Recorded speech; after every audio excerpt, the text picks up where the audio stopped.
Hello everyone, today we will talk about how to fix or how to solve the problem of it's not available on your country on Tinder. To know how to fix or how to solve it's not available on your country on the application of Tinder app, should just go to settings. In the first you can go to apps and you can click on Tinder app. Then you can click on first stop and you can click OK. Here we'll enter to the window of storage. Then you can click clear cache.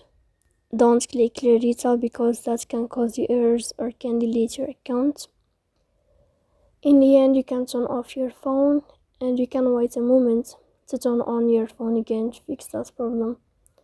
So please don't forget to support us by like and subscribe. See you next time in another video.